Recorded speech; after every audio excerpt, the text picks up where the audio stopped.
சரிண்ணா ஓகேண்ணா போய்ட்டு வாங்க.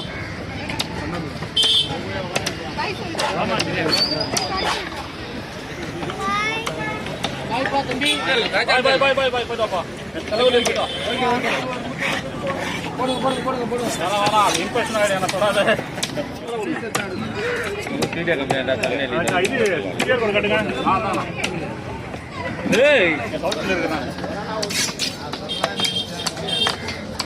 நானே அனுமதிக்க மாட்டேன்.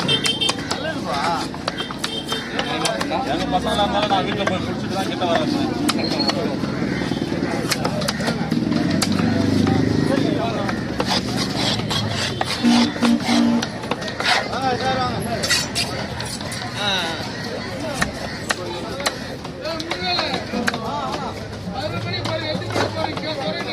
பதினொன்று சொல்லிட்டோம். 11 மணி தான் நேரத்தை சொல்லிட்டேன். நான் போதுமாண்ணா? போதும். நேரத்தே நான் சொல்லிட்டேன். 11 மணி தான் டைம். பெரியபாளையம் மொட்டை அடிக்க போகிறோம். என்ன மீன்ண்ணா? கேரட்.